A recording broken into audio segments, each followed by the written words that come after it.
Hi, folks. Welcome to another episode of Film Study. This is Ken McCusick, and it's time for this week's One Last Thing with co-host Slava Cooperstein. Slava, how you doing? I'm doing great, Ken. Happy New Year to you and to all the listeners. And can't wait for playoff football to finally be here.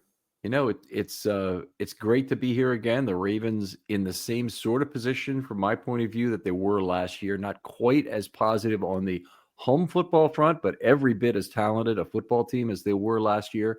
And this is it's very exciting. I am a little concerned about weather, but this is what we built the show around today.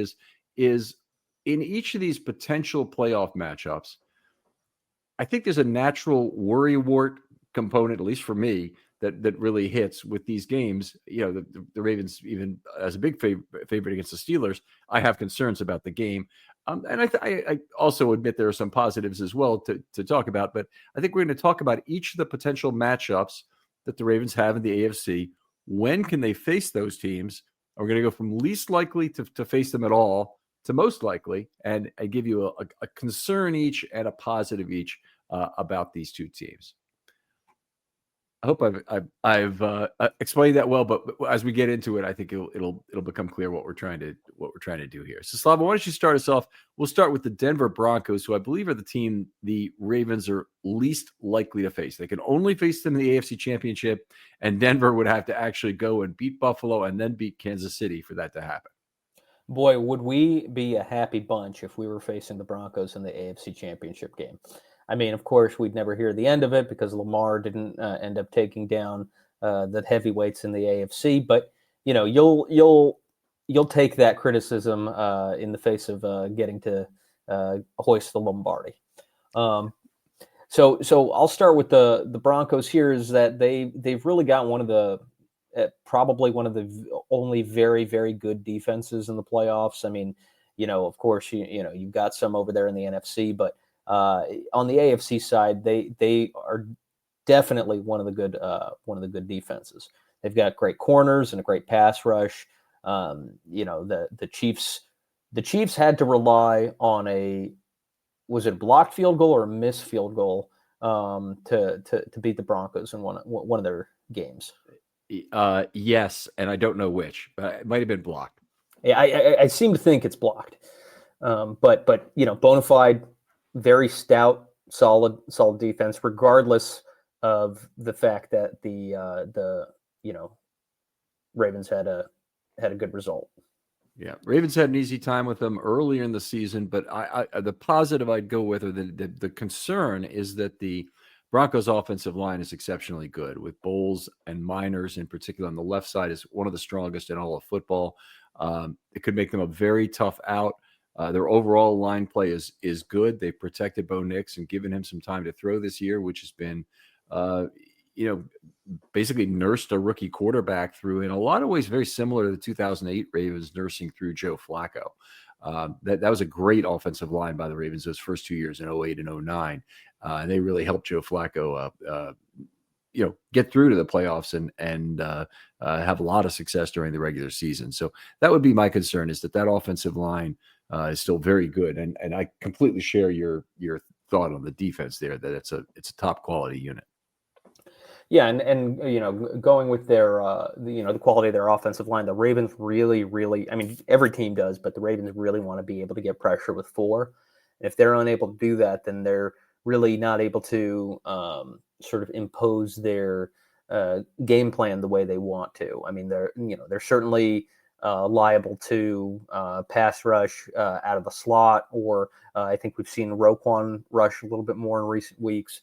But certainly, even with Bo Nix being an inexperienced quarterback, which we'll get to, you don't want to give any quarterback a whole lot of time in the pocket. What are your positive feelings about why the Ravens shouldn't have a problem with this matchup that will never happen? Yeah, I think. Well, one of the reasons that it probably will never happen is one of the positives, and that's Bo Nix is just an inexperienced quarterback. He's a rookie. I kind of liken it to Stroud last year, even though Stroud, I think, had a better year last year than Bo Nix has had this year. Nix has sort of turned it around a little bit. I think it was rough a little bit earlier in the year, but all the same, he's a rookie. So I think the Ravens are exceptionally good at throwing things at rookie quarterbacks that they've never seen before. Their record against rookie quarterbacks is extremely good, even though Bo Nix has seen us earlier in the year, just like Stroud. I think the Ravens would be very likely to throw some different looks at him and just confuse him and be able to take advantage of his inexperience. Yeah, I think that's fair. I look at their run game, and normally I wouldn't put that as a particularly high concern, but we're talking about January football here. Weather would likely be a concern if they played in Baltimore. Their run game would be something that would be a potential positive for them with their offensive line, but they don't really run the football very effectively. They've got a variety of kind of no-name backs. They have not, Jaleel McLaughlin and Javonte Williams and Eric Estime, who's a rookie out of Notre Dame, who's maybe the most well-known of the group, but still is not particularly special. Didn't have a great rookie year. They've had 12 touchdowns. They've also fumbled the ball 9 times. They don't get a lot of yards after contact. They're not big missed tackle forcers as a unit. So I look at that as if the Ravens' run defense it shows up normally, they probably stop the Broncos, and that is a result we saw during the regular season. So I think we both have our good reasons why the Ravens would be happy to face the Broncos. Of course, that game, if it's played, will be in Baltimore, and it can only be in the AFC Championship. Let's move on. Talk about the Texans. Now, they can face the Texans fairly early in this process. So in the divisional round, if Buffalo is upset, the Texans will come to Baltimore. It'll only matter, obviously, if the Ravens are still alive. But otherwise, there's also a long shot they could see them in the AFC Championship game. Texans would have to win 2 games, and the Ravens would have to win at Buffalo if that were to happen. But how about the Texans in terms of that team? What scares you about them? Well, not too much. They do have a fairly, I feel like a fairly dynamic defensive unit, even though they did not show up that much against the Ravens earlier this year. Just like any team, if they were to get some early turnovers or that pass rush kind of got going, and one of the Ravens offensive linemen had one of these fall off the table games that you're always talking about. Mm-hmm. Luckily they haven't shown up too much this season, but if that defense gets going and gets a couple of, positive plays, I think it's something that could happen. But I would say the Texans would be the team I'd be least worried about facing in this entire conference. With you right there. And I think the chances actually of it happening are quite slim. But I guess I still have a fear that Stroud could rise from the dead. He hasn't played well at all this year. He's been a big reason for their poor play in the second half of the season. And in particular, if you look at the game at Houston, there were reasons why they shouldn't have wanted to win that game. But on the other hand, Stroud missed a lot of open receivers. And the short passes overthrown. Not only that, he seemed to be legitimately upset with his own teammates about what's going on. So I don't really think he's going to rise from the dead, but he was one hell of a quarterback last year, and it's really hard to see the difference of players. The Ravens, in fact, they brought out the worst in Stroud last year when they played him, but otherwise he was fantastic against the rest of the league. Yeah, Stroud is due for a positive regression, but I don't think it's going to happen during these playoffs. But I do actually think that there's a decent chance. I think the Broncos match up nicely against Buffalo, and while I wouldn't pick them to upset Buffalo, I do think that there's a fair chance that they could pull off the upset. And if that happened, I'd probably be more surprised that the Texans beat the Chargers than the Broncos beating the Bills. Okay.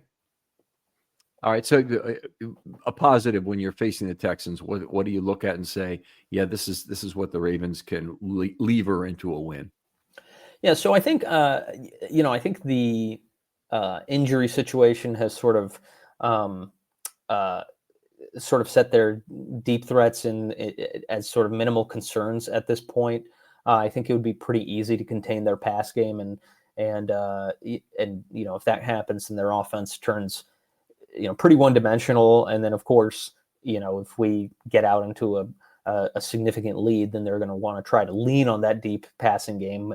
And I just don't think they're going to be able to do it. And I think you kind of touched on that before a little bit with Stroud missing wide open receivers, but also just the injury situation has been pretty brutal. They've been, we're sitting here worried about Zay Flowers missing a game or two, but their wide receiver room has been pretty decimated. Yeah, Tank Dell will not be available, of course. So I look at one other factor that really showed up in the Ravens-Texans game, and that is that they're very small on defense. Now, they're a team that lives and dies with their defense this year. That's where the real strength of the team is, but they are really tiny, and they're built around penetrating interior defensive linemen who can rush the passer, as opposed to hulking bodies like Jones or Pierce, who absorb double teams and create all kinds of activities. More like they have a bunch of Justin Madubuike's across the line. They're trying to get home play after play after play.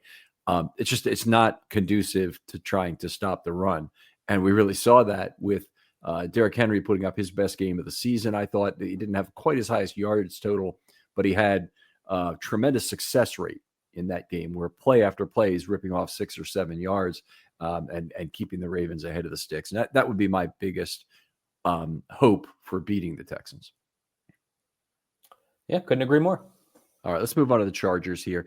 Again, a team they can play in the divisional round if Buffalo's upset. Otherwise, a long shot for the AFC Championship game. Either case, it'll be here in Baltimore again, so we know where it will be. It's kind of like the old get smart gag.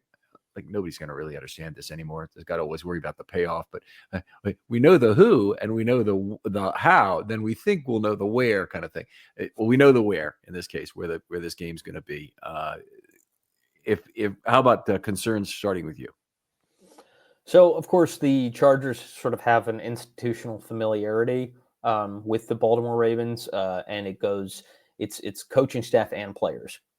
Right, Greg Roman was recently the offensive coordinator for the Ravens, and Jim Harbaugh knows his brother, has played against him multiple times. I'm sure has followed his career very closely, and they probably exchange information about coaching. Maybe not while Jim's been in the NFL, but they seem to have a close relationship. So there's definitely a lot of familiarity there. But the players, recently who've been there, Gus Edwards, J.K. Dobbins, also bring some familiarity that where, is a little bit of an edge. Of course, it's a double-edged sword because we're familiar with them as well. They haven't been able to capitalize on it yet, but it's something that you have to be aware of. Yeah, I think it's a legitimate concern. I'll go something that's on a similar vein. And that is, they had the playoff success and the flexibility to deal with the Ravens in 2018 in that playoff game. There's not many of the Chargers are left from that team who had significant roles, with the exception of Derwin James. Derwin James still very central to their defense. They had Ingram. I don't think that Bosa was in the NFL yet at that point. I think I'm trying to remember who their other major pass rusher was. Maybe it was Bosa as a rookie or some such. But they won that game with a 4-man front. It was not even a truly exceptional 4-man front. Ingram was on one side. I'm forgetting who the other pass rusher was. And then they used like 56 out of 57 snaps. They played quarter defense with 7 defensive backs on the field. So they didn't even really use linebackers in the game. They didn't have good linebackers, so it wasn't a hard sacrifice for them to make in that case. But I would be shocked if the Ravens don't look at the tape from that game in trying to devise a game plan to beat the Ravens. And I'd be extremely concerned that they'd be adaptable in a way to beating Lamar with that combination of the institutional knowledge you mentioned and the actual success their team has had in making that work. So it was Lamar Jackson's first playoff game. He was way down at the half, and he made a big comeback in the second half, which was nice to see. There was, if people remember that day, there was talk about replacing him with Joe Flacco at halftime. Yeah, I mean, that was always ridiculous to me. People wanted Joe Flacco to start. First of all, I think you dance with the one that brung you, number one. And number two, Joe Flacco was not the future of that team. That team probably wasn't going to go much further. What you really needed to do is, not undermine your hopeful future star And I think that paid dividends in 2019. Yeah, great point. Let's move on to what I think is the next least likely, and We forgot our positives for the Chargers. Oh, did we? I'm sorry. Let's go ahead with some positives. No worries. So I think one positive that was really borne out in the last game, and I think in some instances in the Super Bowl, is that John vastly outclasses Jim in situational coaching. Jim Harbaugh is, for whatever reason, extremely conservative when it comes to when to go for it on fourth down, or it doesn't really seem to be much rhyme or reason for when to do that. John has sort of outsmarted him on multiple occasions as far as some of the situational things, like, for example, having Sam Cook hold on to the ball and take the safety in the Super Bowl. It didn't seem like if I recall, the announcers actually said, like, "Oh, do you take a safety in this situation?" And it didn't even seem that Jim Harbaugh and his 49ers had even considered that to be a possibility. I think John's gotten the best out of Jim now 3 times, and I think part of it is that he's just been the better situational coach. Yeah, I completely agree. And we looked at some of the things that happened in that game, the 4th and 1 effort. There's still people in Baltimore questioning that decision. And normally it goes exactly the opposite direction. If it works, you never question it on 4th and 1 from the 16. But this was one where there's still people, I think you could legitimately go. No, you actually, I'm a mathematician. I'm going to tell you, there's no freaking way on earth you can look at that and say that was a bad call. It was a fantastic call. It should have been obvious, but that's just how slowly we are progressing in the analytics train from station to station towards really understanding that.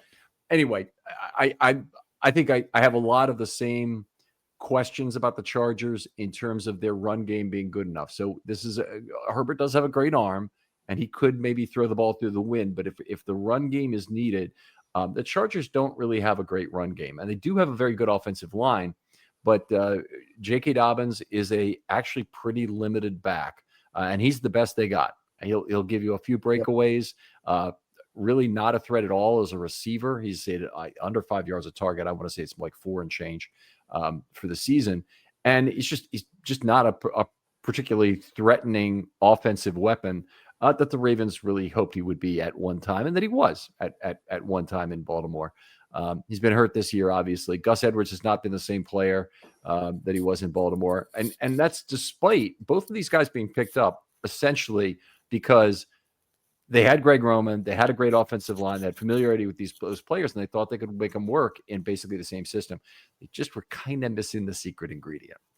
Yeah, that's right. And we're we've got him signed to a pretty hefty contract for the next couple of years. So, maybe the Chargers can make a run at him then. All right, let's move on to the Chiefs. They cannot meet the Chiefs until the AFC Championship game, and then only in Kansas City. So get your tickets now. This is a great Southwest opportunity. Use those frequent flyer miles.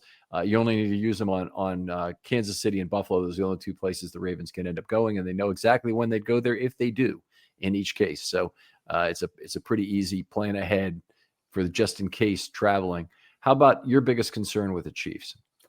Yeah, I think it really starts with Steve Spagnuolo, who's just really, generally speaking, has out-schemed the Ravens offense during most of their meetings together. I would say that Lamar played pretty well week 1, and I think that the offense has come a long way since then, including the when and how to implement Derrick Henry, as well as the emergence of some other players, and the offensive line does not look the same either from that week. So I think there's reason to be optimistic about that. But Spags is a playoff performer if there ever was at defensive coordinator. I think he's making a pretty strong case for himself as a Hall of Fame coach and or a coordinator, and yeah, so definitely got to be worried about what he could throw at the Ravens. I would agree. I think that's one of my things that I would point to and say There's a defensive coordinator who knows how to create dilemmas for their opponent, create problems for Lamar, force Lamar into some bad decision making. I think he's been very successful at it. I think the other side of this, I think you have to look at Patrick Mahomes, and it's not necessarily going to be the traditional things that people think of Patrick Mahomes doing, but he's just an extraordinarily frustrating third down quarterback in terms of getting conversions and keeping his team on the field. And that's been the good part of Patrick Mahomes this year. He's had not the statistical season of Lamar Jackson, Josh Allen, Joe Burrow, or any of the other MVP contenders, but he has been a really good third down conversion quarterback. And that's where I think the Ravens could get extremely frustrated by losing snap count significantly, and that they will lead to more gambling being required on defense and then potentially on offense from that. I think it also could lead to penalties. You get in a position where it's so hard to get after this leprechaun, and you finally catch him, and then you want to put him on the ground. Well, don't do it too late, because that's he's going to get the call he wants for roughing the passer. So he's an extremely difficult quarterback to get off the field, and that to me is the biggest threat that the Chiefs pose. They have fine defense. I think Spags is at the heart of that in terms of what they do. They have a few offensive weapons to go with Mahomes, but nothing the Ravens can't counter pretty effectively. It's Mahomes himself and that damn third down efficiency. Yeah, I mean, they when they say third down is the money down, I mean, that they clearly preach that in Kansas City, and they, usually it's Kelsey, but Hopkins has gotten involved as well in sort of maintaining that third down efficiency, and it's definitely something you have to worry about. Philosophically, I think I would want the majority of our gambling to be coming from our offensive side, but we might not be able to avoid it from the defense. All right, let's flip it over to the positive side. What do you look at about this Chiefs team and say this could be the year? Yeah, I think this is probably the least scary version of the Chiefs, in particular on the offense in the Mahomes era. That they went 15-1, right? So they're obviously still a very good team. They know how to win close games. They know how to keep games close, and but they don't have the same explosiveness that they've had last year. I think Rashee Rice was a huge loss for them, and he was pretty impressive. Early on in the season, I think he was going to be a big part of what they were going to do. Xavier Worthy, even though he made some plays, like there was that miscommunication where Marlon Humphrey kind of released him to who we thought was going to be giving him help over the top, and Worthy basically just walked in for a touchdown. I don't think that sort of thing is likely to happen again because of the Ravens' improvement in the secondary communication. So even though Hollywood Brown is coming back, I'm certainly looking forward to some critical Hollywood Brown drops at inopportune times for the Chiefs. I think they're due to have some of those. And yeah, I mean, it's not quite the offense that it's been ever in the past. Kelsey's 1 year older, 1 year slower. Yeah. They've had a remarkable large number of receivers come through this unit this year. So to give you an idea of the guys who played for the Kansas City Chiefs, their best receiver, Rashee Rice, went out early, had 29 targets for 288. He was off to a fantastic season, but they lost him after, I think, week 4.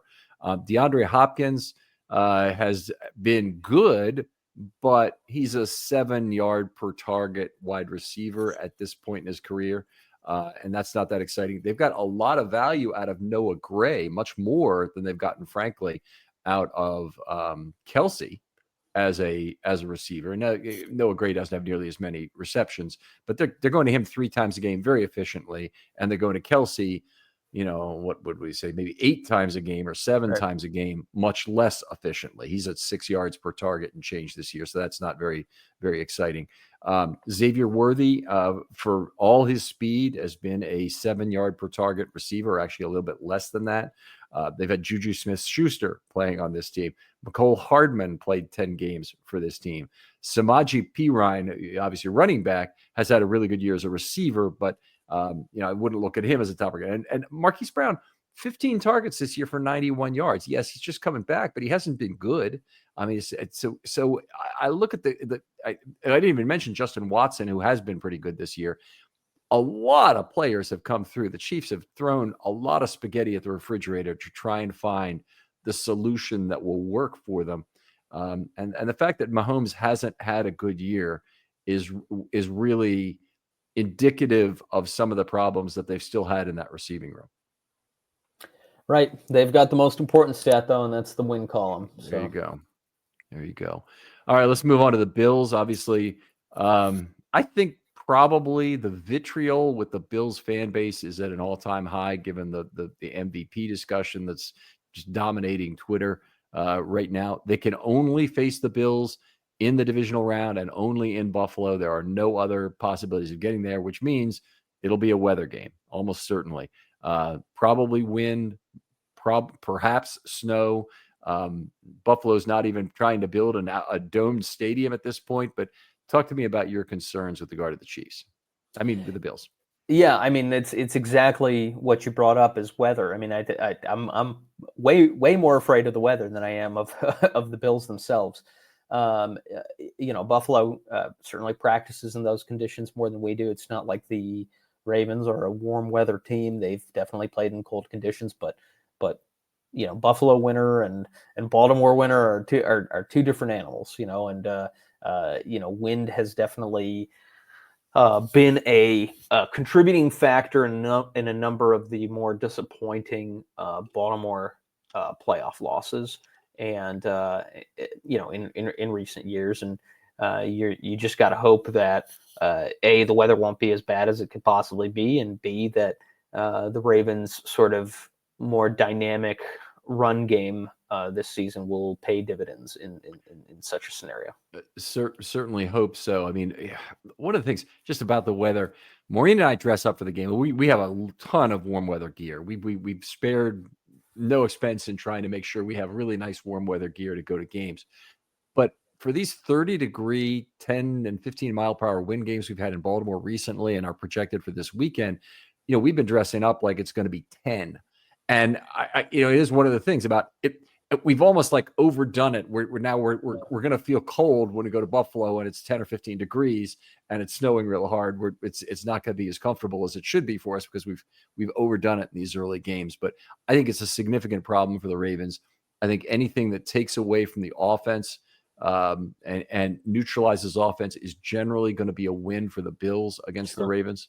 And for any team, because the Ravens have the best offense in perhaps forever in terms of DVOA.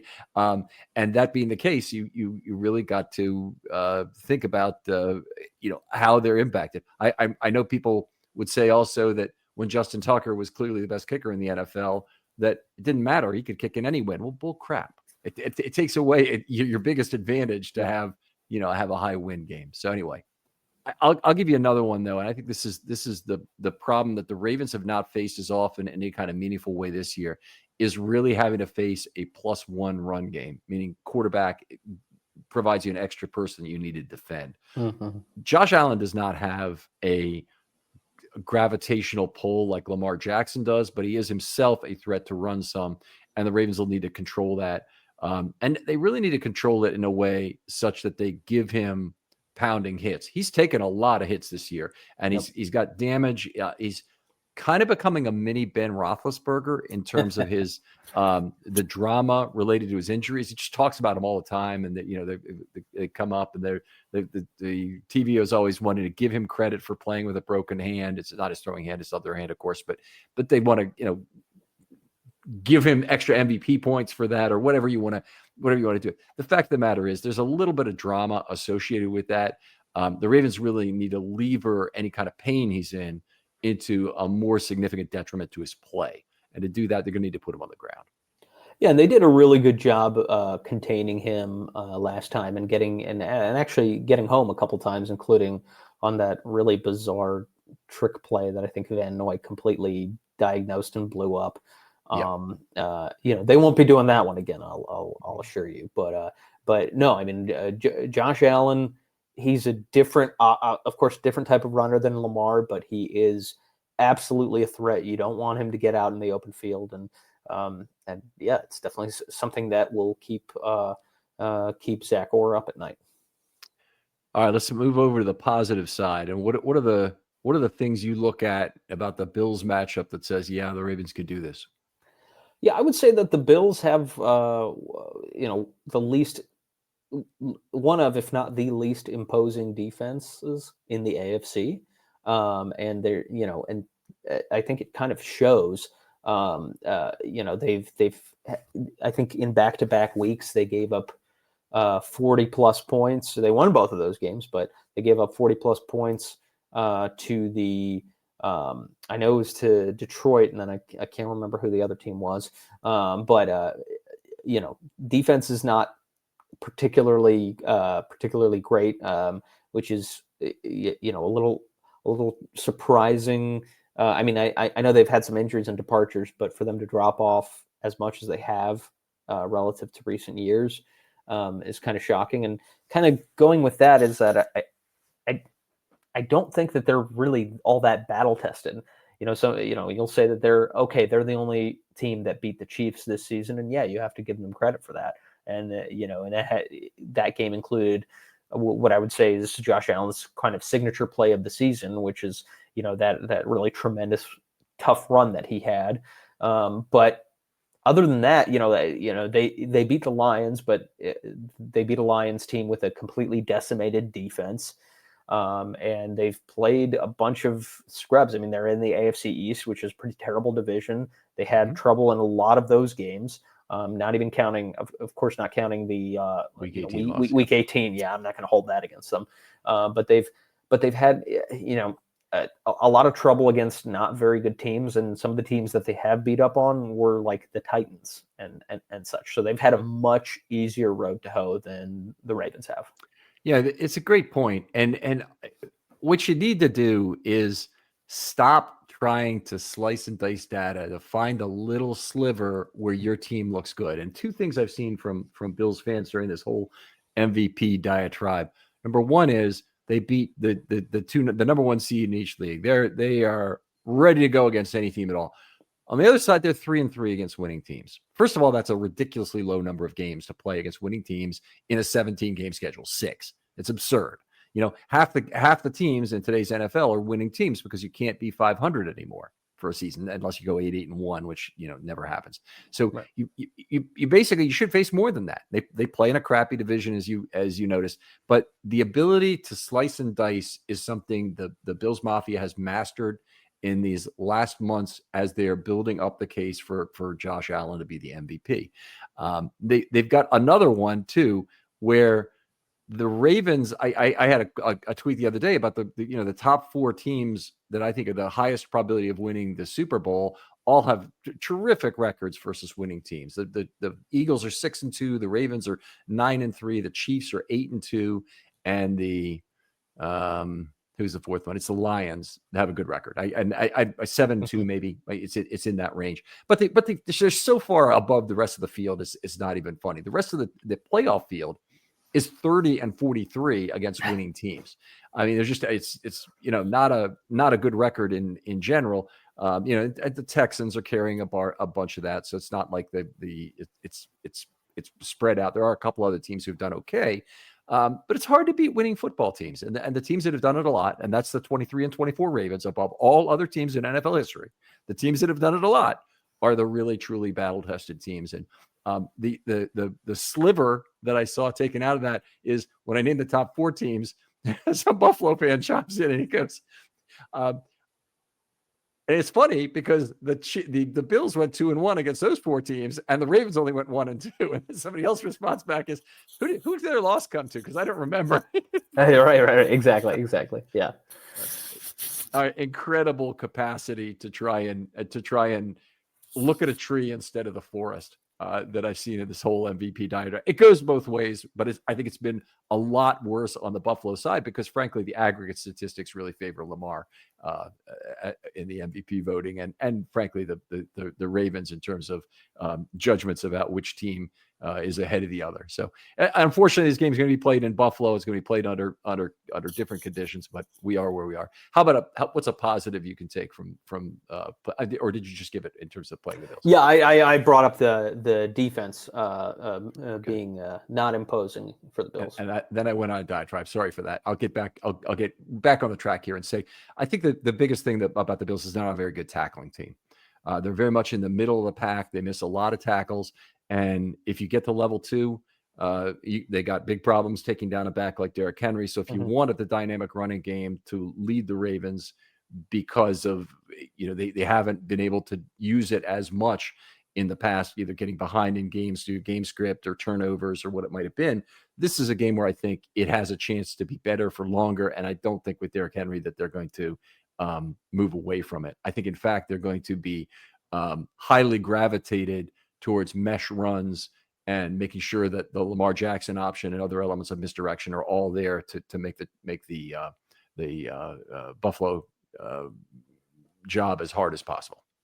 Yeah, I would say that Buffalo is the team that if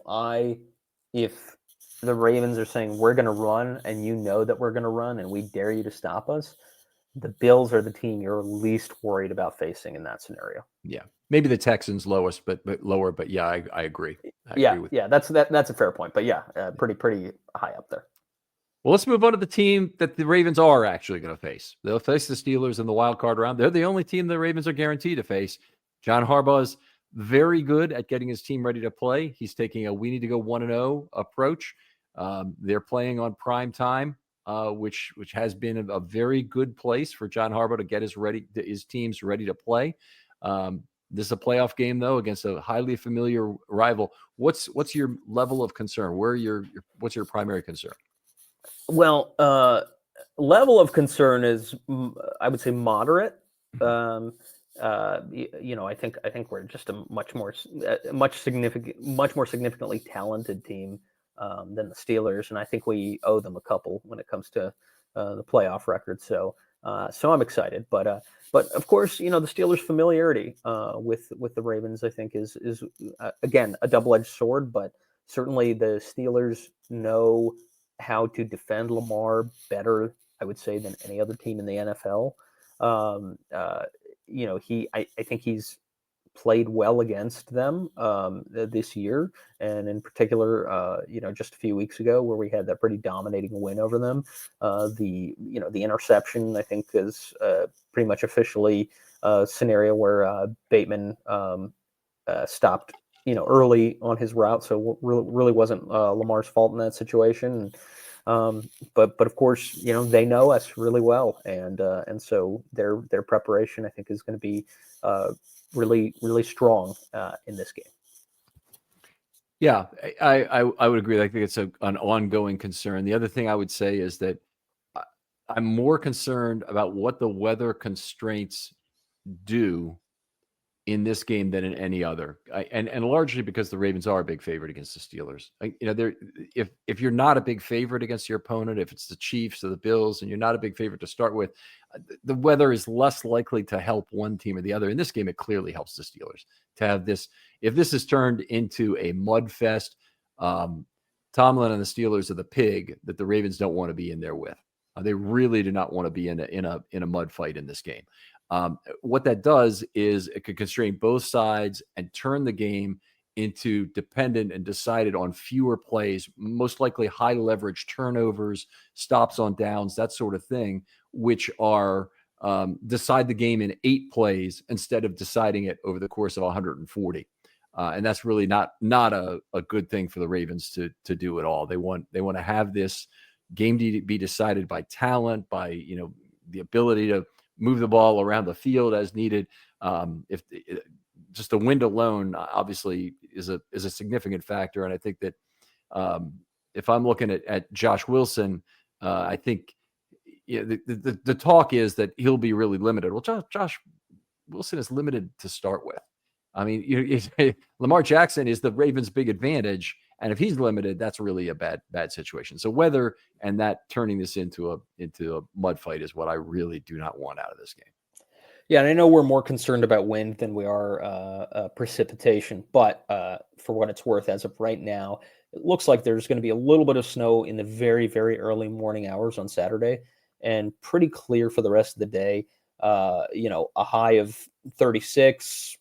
Not the worst weather we could be How about coming up wind? with. Wind is what I'm not entirely sure about, but Okay, I'll look it uh, up while you're giving your positive here.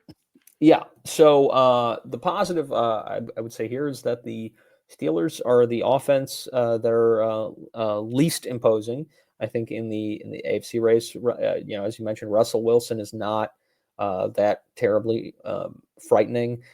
He really relies heavily on deep bombs to Pickens to succeed. Now, Russell Wilson is very good at throwing a deep ball, and Pickens is a really excellent catch point receiver, and he did not play in that last game, which definitely helped us.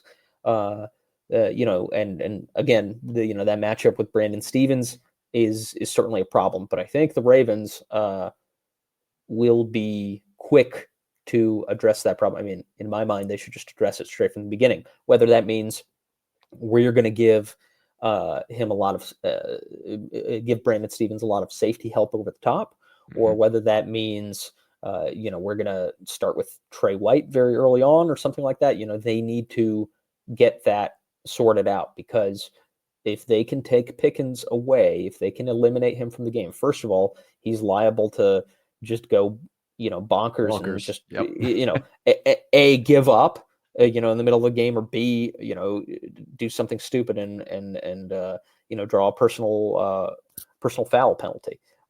So I think it really behooves them to eliminate Pickens, because he's really the one offensive weapon that I'm really concerned about. I know Fields, presents an interesting issue situationally, but the volume that they're going to use him isn't going to be particularly high. They've got a couple of good running backs for sure, but they're for as good as their running backs are, the run game isn't as good as the running backs are. Now, I will say this: the Baltimore Ravens fans who sit in the front rows behind the Steelers bench, and we sit behind the Steelers bench at midfield, and in theory, we would fall into this category, but we're too far back to be those front row people who can actually be hearing Pickens. Pickens has the biggest rabbit ears you'll ever find in the NFL. Mhm. He's listening for everything, and if you go after Pickens, if you literally start to have a conversation about Pickens, don't even have to talk directly to him.